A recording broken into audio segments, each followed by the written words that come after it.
hemos estado estudiando el Evangelio de Lucas. Y a lo largo de lo que hemos estado estudiando, hemos visto que Lucas tiene el propósito de mostrar, no de una forma cronológica, sino mostrar cuál es el propósito de la venida de Cristo. Recordemos que este Evangelio es una carta que Lucas le está escribiendo a una persona. Y el propósito de la carta es presentar el Evangelio de Jesucristo, aquellas cosas que nuestro Señor Jesucristo realizó. ¿Cuál fue principalmente el propósito de su venida? El segmento que nosotros estamos estudiando en el capítulo 5 inicia en el capítulo 3. ¿Qué es lo que hemos visto en el capítulo 3? Al final del capítulo 3, nuestro Señor Jesucristo fue bautizado y esa era una forma de dar inicio a su ministerio. Nuestro Señor Jesucristo siendo ungido por el Espíritu Santo para llevar a cabo su labor de sacerdote, profeta y el Rey prometido. En el capítulo 4, a lo largo del capítulo 4, Lucas va narrando cómo es que el Señor Jesucristo, de ser un desconocido, empezó a hacerse conocer. Entonces Lucas va repitiendo una frase todo el capítulo 4 de cómo se fue extendiendo la fama de nuestro Señor Jesucristo. El capítulo 5 que estamos estudiando corresponde a ese contexto. ¿Qué cosas fueron sucediendo para que la fama de nuestro Señor Jesucristo se hiciera conocer por toda la región? Hoy vamos a estudiar desde el versículo 17 al versículo 26 del capítulo 5 del Evangelio de Lucas.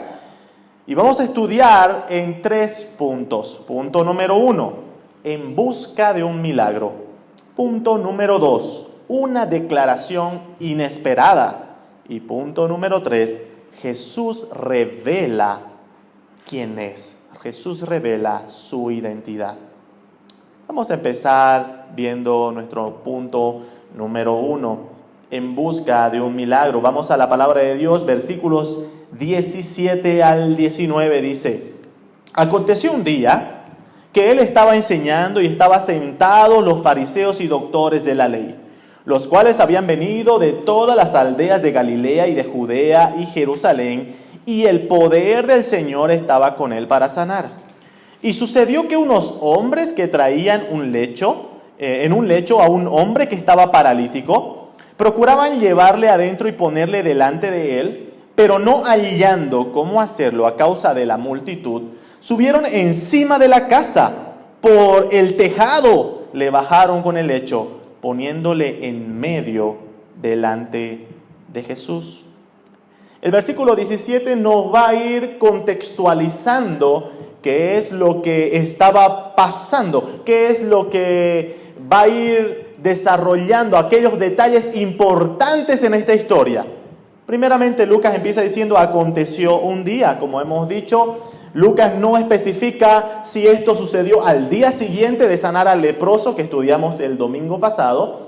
Muchos de los relatos que Lucas va realizando no los hace de una forma cronológica. No es que Jesús sanó al leproso ayer y hoy día ya vemos que está sanando al paralítico, sino que corresponde a ese contexto en el cual Lucas está mostrando cómo se fue extendiendo el desarrollo del ministerio del Señor Jesucristo y su fama.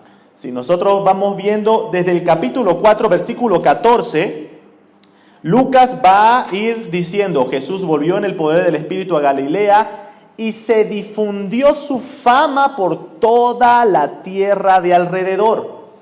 Desde el versículo 4, desde el versículo 14, Lucas va contando ese hecho.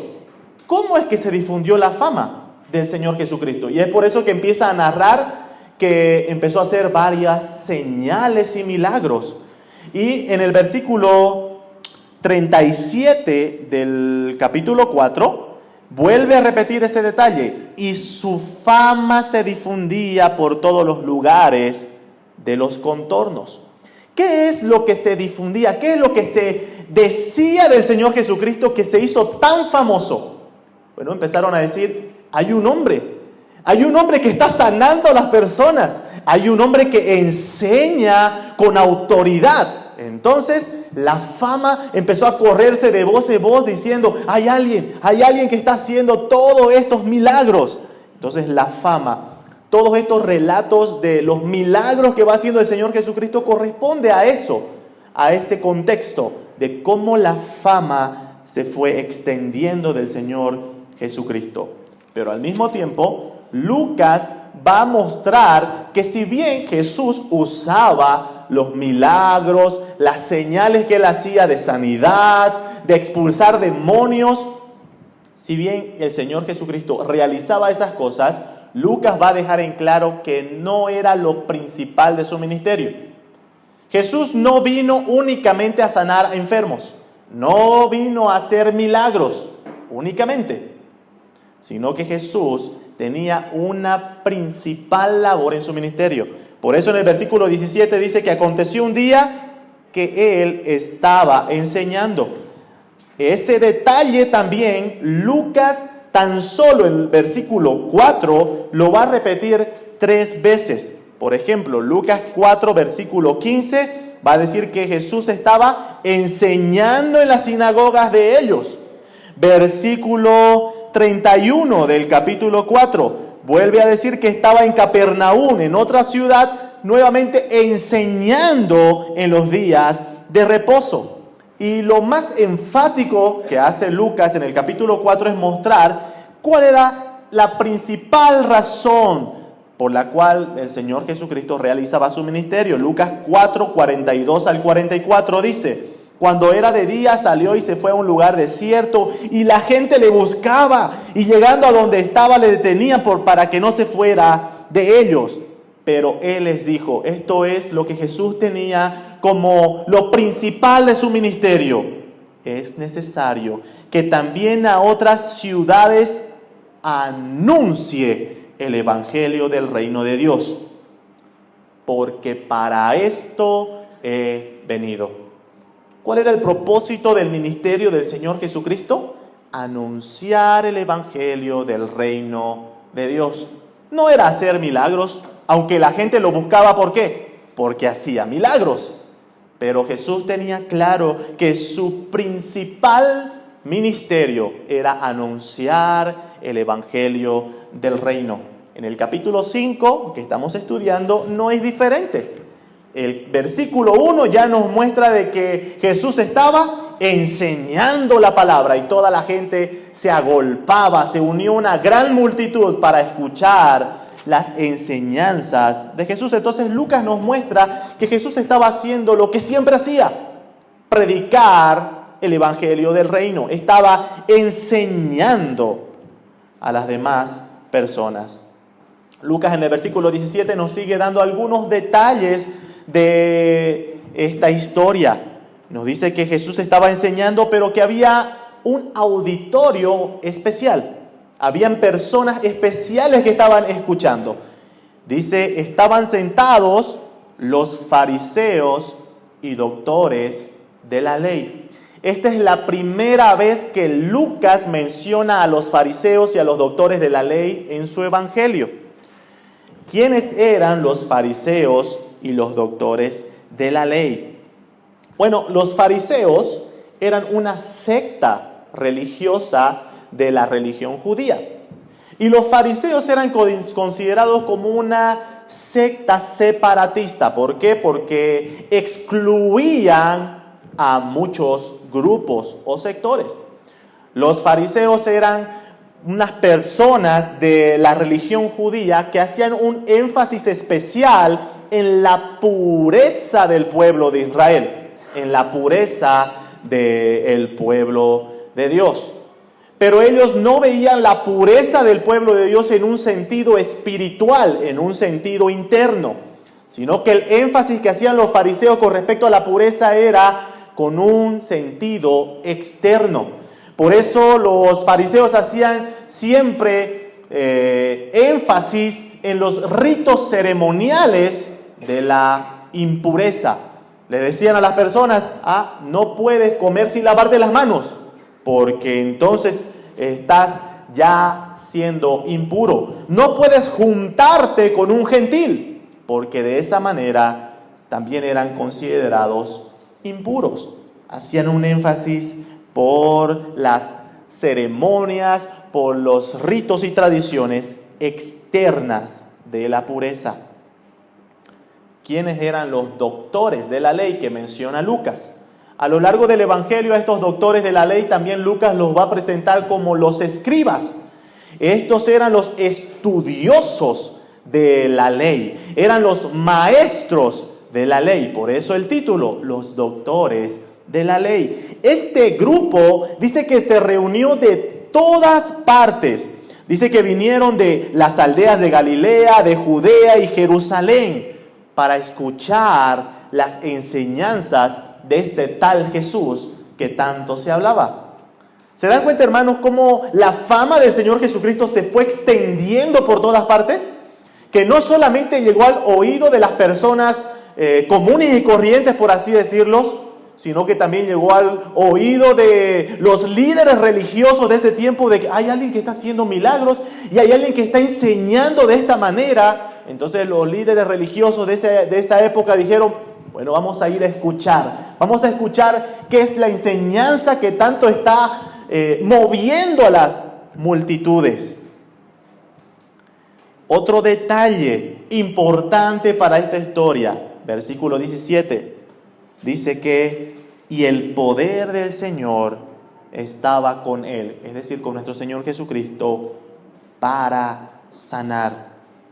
Hermanos, es muy importante tener en cuenta este detalle, porque algo que quiere dejar en claro Lucas del ministerio del Señor Jesucristo, desde el capítulo 4, versículo 1, cuando dice que Jesús estaba lleno del Espíritu Santo, es mostrar cómo nuestro Señor Jesucristo en su humanidad dependió entera y completamente de la obra del Espíritu Santo en su vida. Por eso ese detalle de que era el poder del Señor que estaba con nuestro Señor Jesucristo para sanar. Y esto es un detalle en cumplimiento a aquella profecía que leyó el Señor Jesucristo en la sinagoga en Nazaret. Lucas 4, versículo 17 al 18 dice, y se le dio el libro del profeta Isaías al Señor Jesús, y habiendo abierto el libro halló el lugar donde estaba escrito, el Espíritu del Señor está sobre mí, por cuanto me ha ungido para dar buenas nuevas a los pobres. Por eso anunciaba el Evangelio del reino, pero también me ha enviado a sanar a los quebrantados de corazón. Entonces, amados hermanos, lo que Lucas va mostrando en estos detalles es cómo Jesús está cumpliendo cada uno de esos detalles de esa profecía. El Señor Jesucristo es aquel del que se habló de que el Espíritu del Señor estaba sobre él para proclamar buenas nuevas, para proclamar el Evangelio del reino, como también para poder sanar a los quebrantados de corazón como evidencia de su autoridad y poder. Entonces el versículo 17 nos muestra esos detalles importantes. Y ahora el versículo 18, entramos a la historia que nos va a presentar Lucas en este día.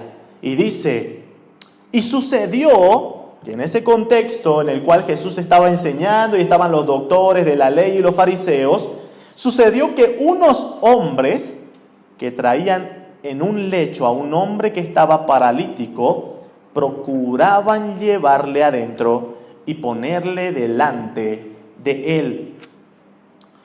El Evangelio de Marcos nos va a dar en el capítulo 2 el detalle de que estos hombres eran 4 hombres.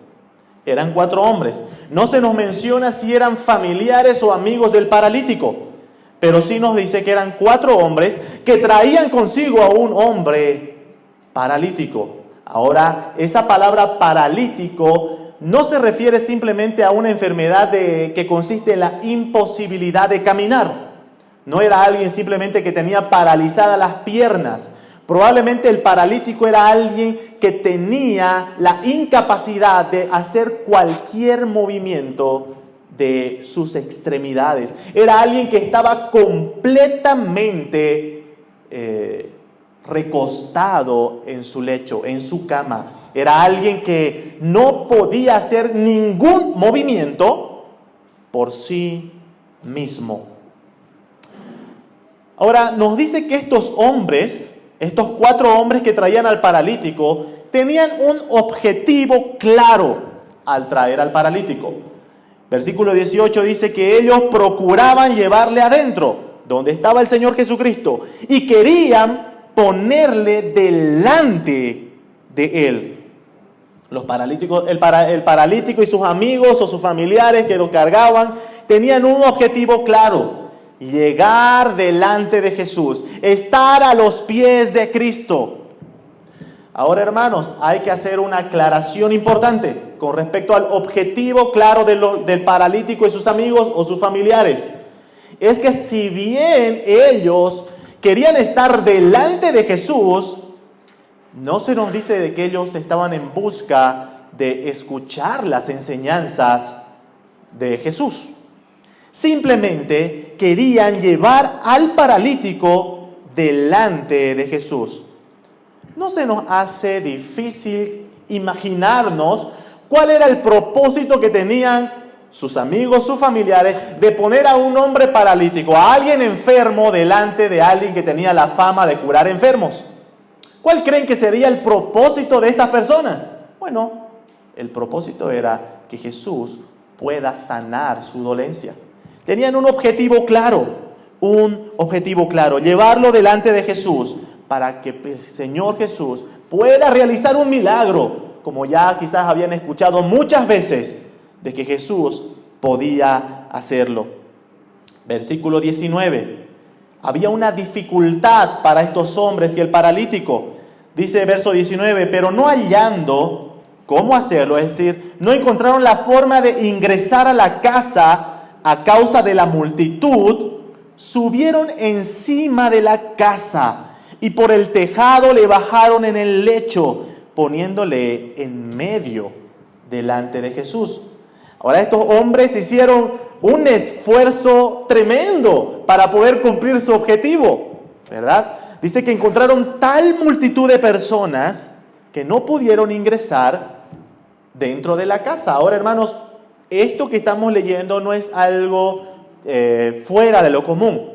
Desde el capítulo 4 del versículo 38 se nos muestra algo similar. Cómo la gente empezó a escuchar, hay alguien que está sanando a las personas. Entonces todos empezaron a llevar a sus enfermos a Jesús para que Jesús los pueda sanar. Entonces esta imagen de una casa llena escuchando a Jesús también es similar a aquella situación. Muchos llevaban también a sus enfermos. Es por eso que había multitudes siguiendo a nuestro Señor Jesucristo.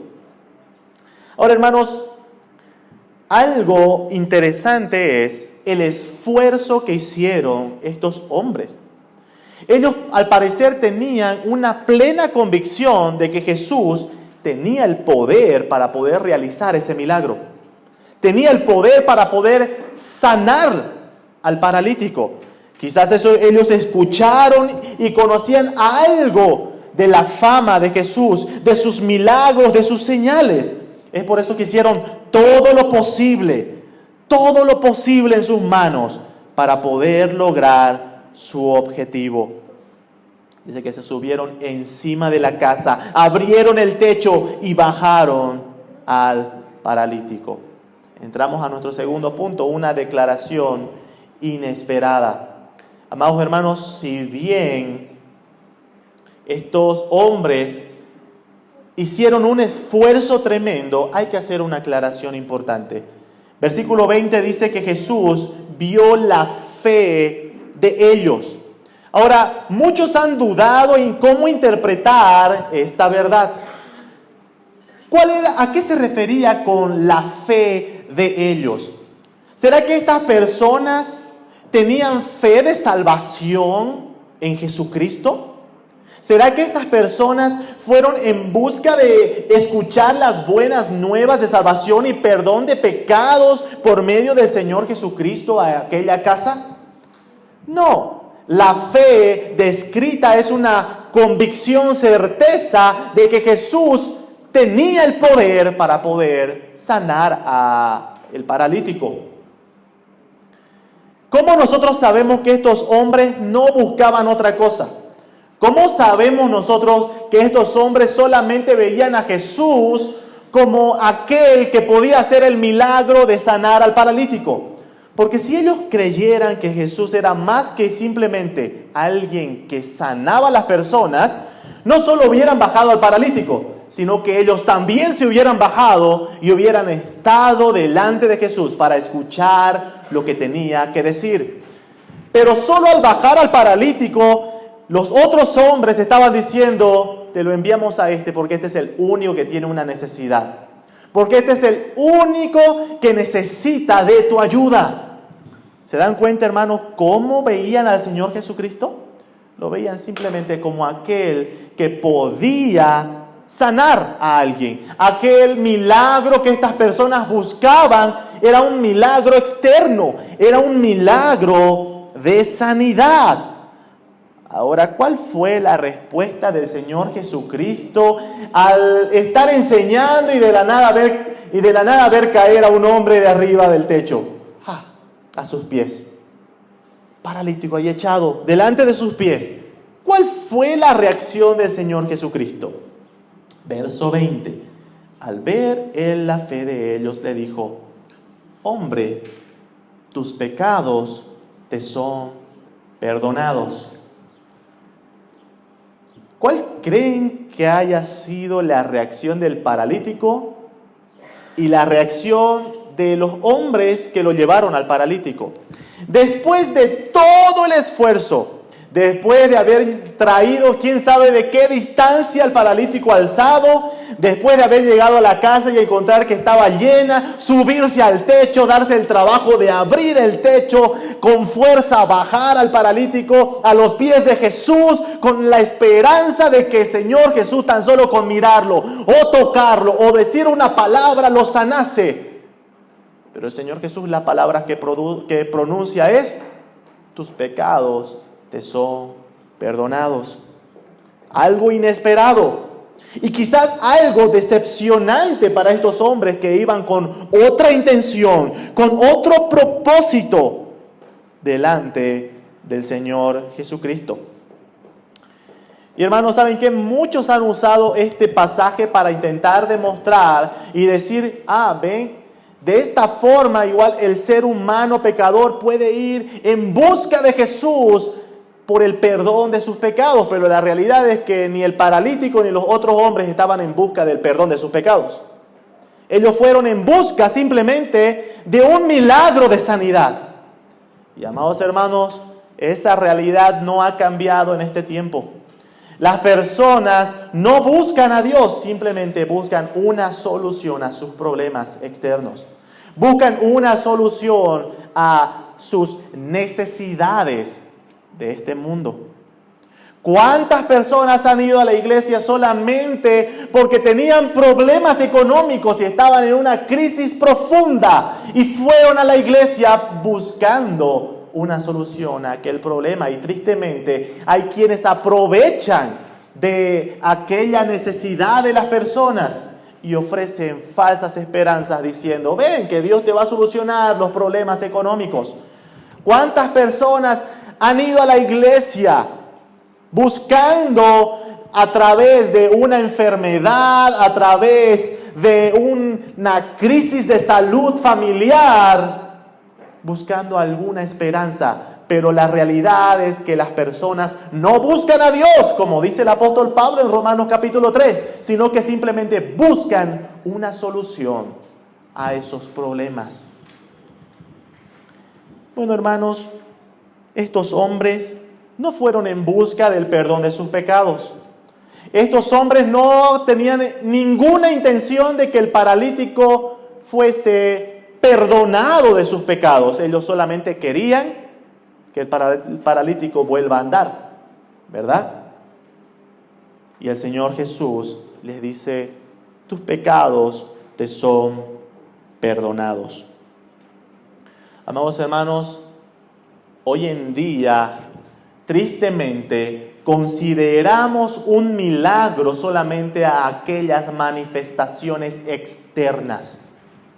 Las personas hoy en día solamente esperan un milagro de Dios, pero solamente tienen en su mente aquellos milagros externos y vacíos. Pero no nos damos cuenta que aquellas palabras que el Señor Jesucristo le dijo a este paralítico representan el mayor milagro que puede existir en esta tierra: el perdón de pecados. ¿Qué significaba que el Señor le decía a este hombre: tus pecados te son perdonados? Significaba que Dios le estaba dando vida cuando estaba muerto en sus delitos y pecados. Significaba que Dios lo estaba liberando de la esclavitud y de la culpa del pecado delante de Dios.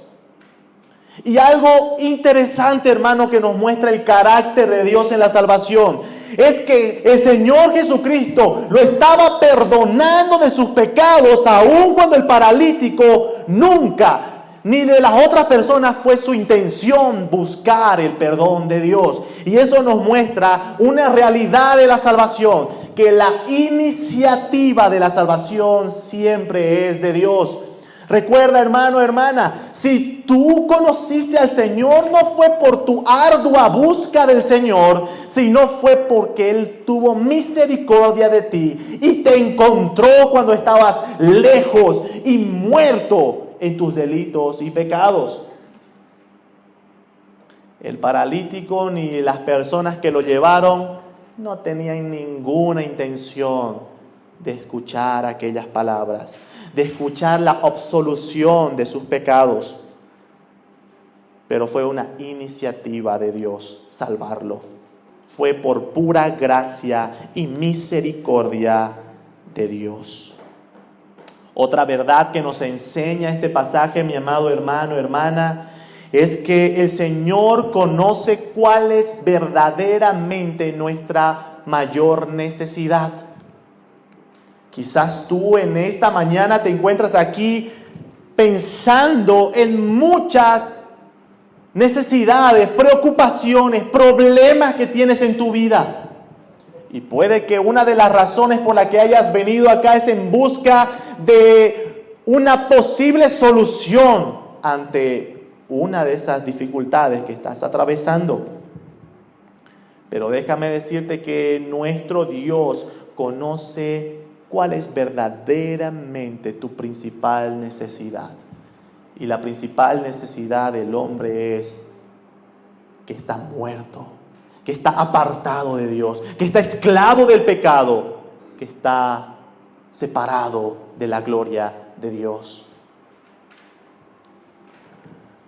Amados hermanos, esto también nos deja una gran enseñanza a nosotros como iglesia. Estas personas, tanto estos 4 hombres que llevaron al paralítico como el mismo paralítico, no fueron delante del Señor Jesús con las intenciones correctas de decir: voy a ir y quiero escuchar las palabras de Jesús y quiero que Él pueda perdonar mis pecados. No, ellos tenían otras intenciones, tenían otros propósitos, otras razones por las cuales buscaron a Jesús o buscaron estar delante de Él. Pero algo que nos muestra es que nuestro Señor Jesús, a pesar de que estas personas no tenían las intenciones correctas, Él no lo desechó. Él no le dijo: no, vete, porque tú no tienes la intención correcta, la motivación correcta de estar acá. Vete. No le dijo eso. Es así como a las personas que lo buscaban solamente porque Jesús multiplicó panes, multiplicó peces y les dio de comer. Nunca les dijo: váyanse, porque ustedes solo me siguen por el pan y los peces. nunca los expulsó, nunca los desechó.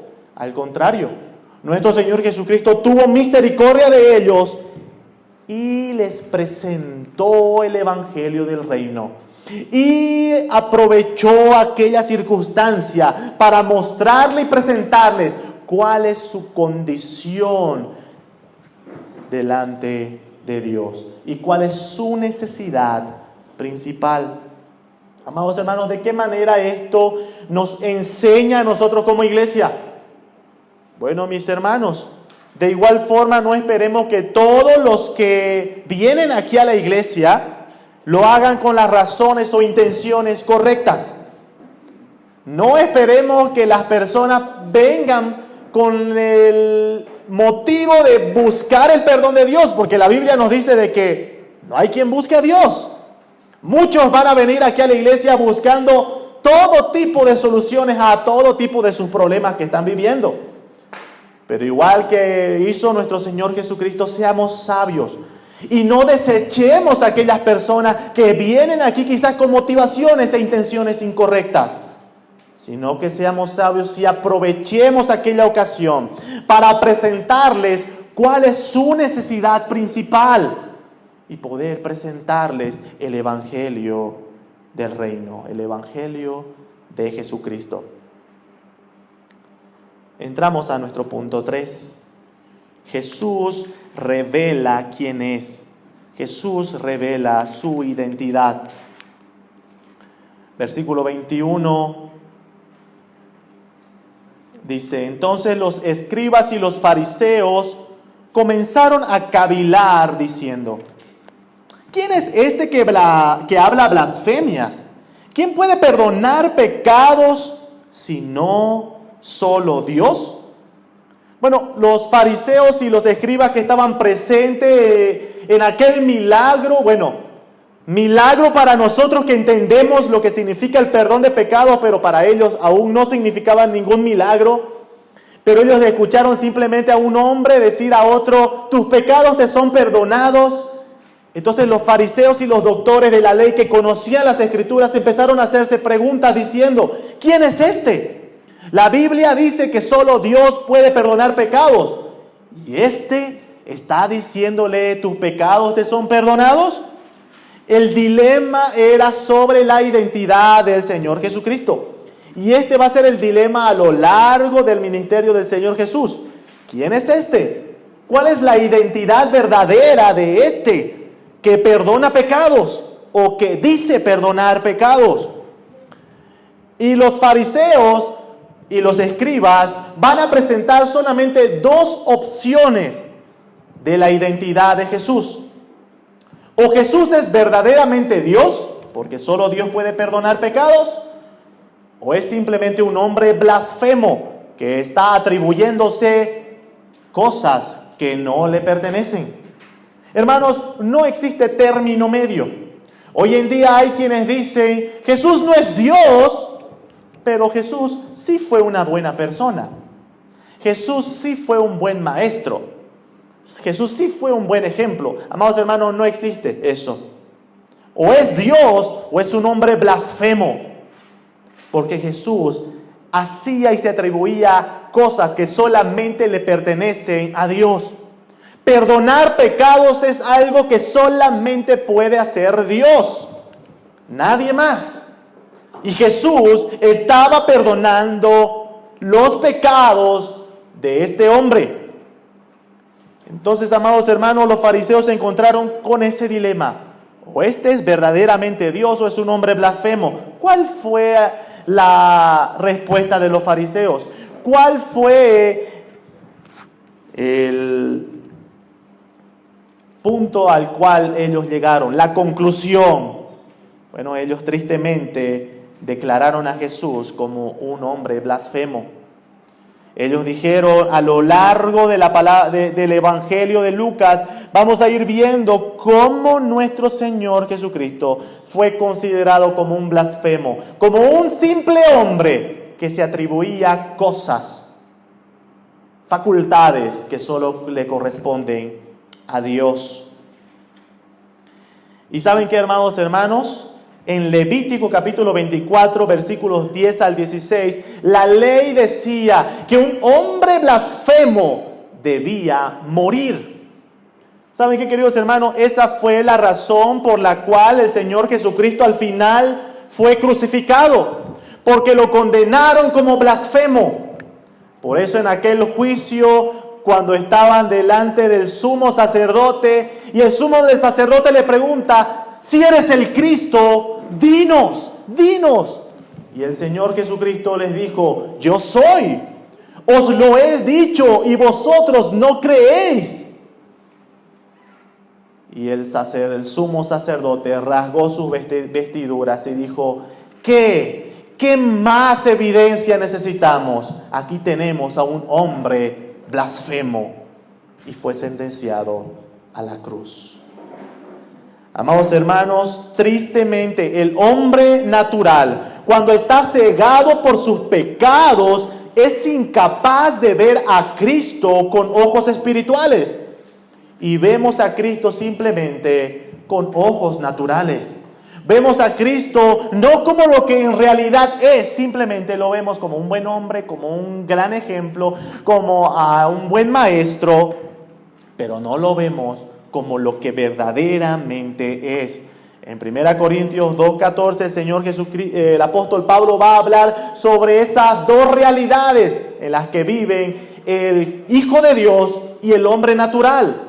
Y dice que el hombre natural no percibe las cosas del Espíritu porque para él son locura.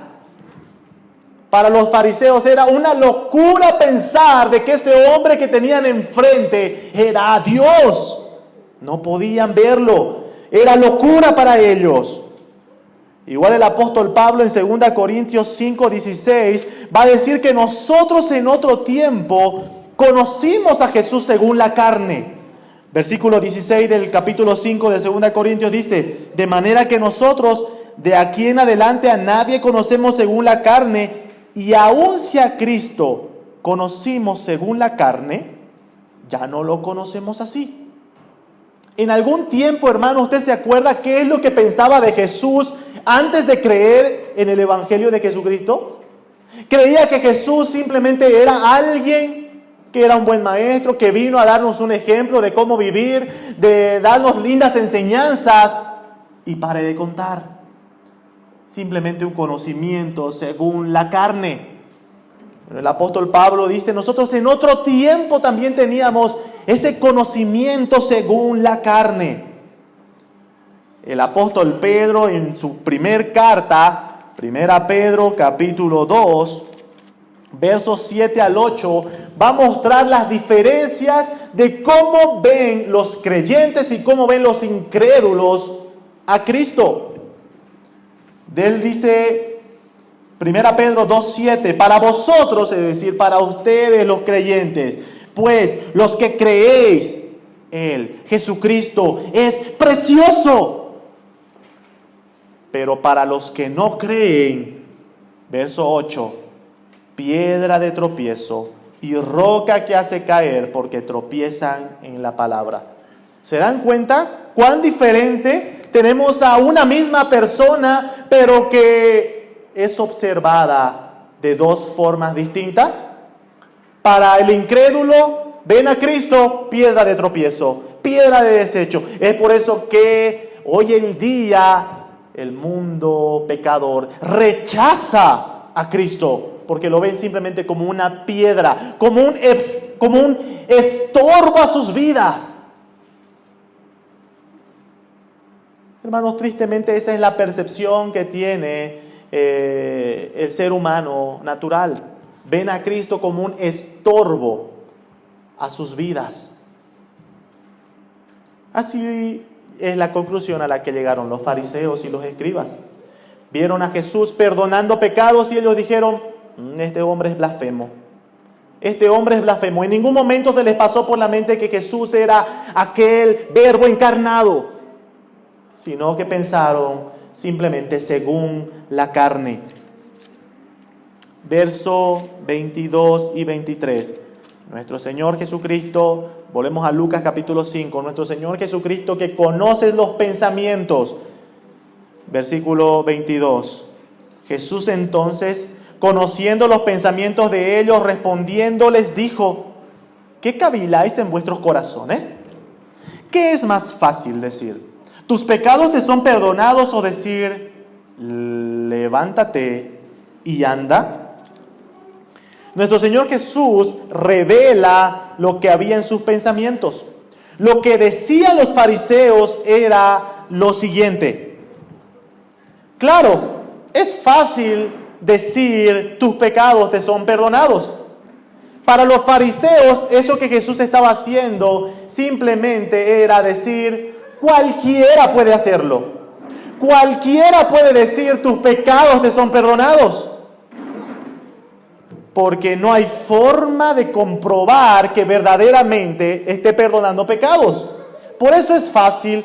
Este hombre es un charlatán porque está haciendo algo que nadie puede comprobar. Nadie puede entrar al corazón del paralítico y ver que verdaderamente sus pecados fueron perdonados. Nadie puede ir a hablar directamente con Dios y preguntarle: ¿sus pecados fueron perdonados? No, entonces es un charlatán porque simplemente está saliendo por una excusa fácil de hacer algo, de decir algo que cualquiera podría decir. En cambio, sanarlo, eso sí es difícil, porque sanarlo implica una demostración pública, una demostración visible de poder. A eso no hace, porque sí se va por lo fácil, por aquello que nadie puede comprobar.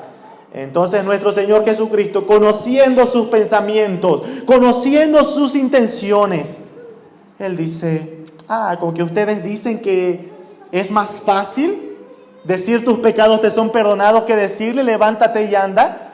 ¿Creen que para mí es más fácil decir esto que perdonar, que sanarlo? Versículo 24. Pues para que sepáis que el Hijo del Hombre tiene potestad en la tierra para perdonar pecados, dijo al paralítico: a ti te digo, levántate, toma tu lecho y vete a tu casa. Nuestro Señor Jesús, como una evidencia de que tiene la potestad, tiene el poder para perdonar pecados, los sana. Hermanos, pero hay una revelación que es incluso más determinante en este versículo, que es la revelación de la identidad de Jesús. ¿Por qué Jesús tiene la autoridad de perdonar pecados y de sanar a las personas? ¿Por qué Jesús tiene tal autoridad? Entonces Jesús dice: porque yo soy el Hijo del Hombre. Esta es la primera vez que Lucas presenta esta forma en la que Jesús se presenta a sí mismo, el Hijo del Hombre. Y amados hermanos, esta presentación de su identidad es la presentación más común con la que Jesús se presentaba. Jesús se presentaba constantemente: yo soy el Hijo del Hombre. Tan solo en el Evangelio de Lucas están registradas 25 veces que Jesús se refiere a sí mismo como el Hijo del Hombre. En los 4 evangelios sumados son 82 veces que Jesús dice sobre sí mismo que es el Hijo del Hombre. ¿Qué significa? ¿Qué significa que Jesús es el Hijo del Hombre? Hay muchos que simplemente por una forma rápida de ver el título, creen que ese título significa a la humanidad de Cristo. Piensan que Jesús está diciendo o está haciendo una referencia de su humanidad al referirse a sí mismo como el Hijo del Hombre. Pero amados hermanos, esto es una referencia de una profecía que se encuentra en Daniel capítulo 7. Y quiero que vayamos a Daniel capítulo 7 porque nos va a dar a entender quién es este Hijo de Hombre. ¿Quién es Cristo? ¿Quién se presenta como el Hijo del Hombre? En esta profecía, Daniel dice, versículos 13 al 14: miraba yo en la visión de la noche, y he aquí con las nubes del cielo venía uno como un hijo de hombre. que vino hasta el anciano de días y le hicieron acercarse delante de él. Y el versículo 14, a este hijo de hombre le fue dado dominio, gloria, reino, para que todos los pueblos, naciones y lenguas le sirvieran. Su dominio es dominio eterno, que nunca pasará, y su reino uno que no será destruido. Esta era una profecía que claramente hacía referencia al Mesías prometido, al Rey prometido, a aquel Emmanuel, Dios con nosotros. Y Jesús estaba diciendo, yo puedo perdonar pecados porque yo soy aquel Hijo del Hombre. Yo soy aquel que tiene autoridad sobre todas las cosas. Yo soy aquel que gobierna sobre todos y todo. Yo soy el Hijo del Hombre. ¿Se dan cuenta, amados hermanos? Jesús está diciendo, para mí es igual sanar o perdonar pecados porque yo tengo autoridad sobre todo. Yo tengo autoridad sobre todo. Nuestro Señor Jesucristo revela su identidad a estas personas. ¿Cuál fue la reacción? Volvemos a Lucas capítulo 5. Lucas capítulo 5. Versículo 25. Jesús le había dicho al paralítico, levántate, toma tu lecho y anda, para que todos sepan que yo tengo la autoridad de perdonar pecados. Verso 25. Al instante, levantándose en presencia de ellos y tomando el lecho en que estaba acostado, se fue a su casa glorificando a Dios. Versículo 26. Y todos, sobrecogidos de asombro, glorificaban a Dios. Hermanos, tanto el paralítico como las personas que rodeaban aquella expresión milagrosa glorificaron a Dios. ¿Y saben por qué, hermanos? Porque este es el propósito por el cual Dios hace todas las cosas. Dios hace todas las cosas para su propia gloria. Cuando Dios te salvó, cuando Dios te salva, es para que vivas dándole gloria y para que todos los que vean aquel poderoso milagro hecho en ti, de haberte dado vida cuando estabas muerto en tus delitos y pecados, también glorifiquen a Dios. Un ejemplo claro de esto lo vemos en Gálatas capítulo 1. Gálatas capítulo 1, versículos 20 al 24. El apóstol Pablo, hablando sobre sí mismo, dice: en esto que os escribo he aquí delante de Dios que no miento. Después fui a las regiones de Siria y de Cilicia, y no era conocido de vista las iglesias de Judea que eran en Cristo. Solamente oían decir: aquel que en otro tiempo nos perseguía, ahora predica la fe que en otro tiempo asolaba, y glorificaban a Dios en mí. Amados hermanos, Dios hace todas las cosas para que Él se lleve la gloria. Dios en su sabiduría planifica los medios necesarios para que Él sea lo más glorificado posible. Cuando te salva, lo hace para que tú vivas en una expresión de glorificarle constantemente. Pero al mismo tiempo hace de que cuando las personas vean el milagro hecho en tu vida, también glorifiquen a Dios. En este caso el apóstol Pablo decía: ahora cuando todos me ven, o cuando alguien escucha de Pablo, simplemente escucho decir: aquel que antes asolaba la iglesia, ahora predica la fe. Y eso era razón por la que las demás personas glorificaban a Dios. Quiero preguntarte, amado hermano, hermana, cuando las personas ven tu vida, ¿glorifican a Dios porque ven un milagro en tu vida? Porque ven y dicen: antes era diferente, antes vivía envuelto en pecado, pero ahora vive diferente. Ahora veo un cambio, una transformación. por lo cual lleva a las personas a glorificar a Dios. ¿Hay un cambio así? ¿Hay un milagro tan poderoso que haga a las personas llenarse de asombro? Porque el pasaje que estamos viendo de Lucas dice que las personas se asombraron tanto al ver aquel milagro que dijeron, gloria a Dios.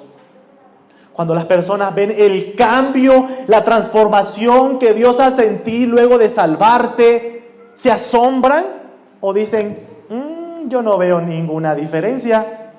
Bueno, la única diferencia que veo es que ahora los domingos a veces va a la iglesia, pero no veo ningún cambio en su vida.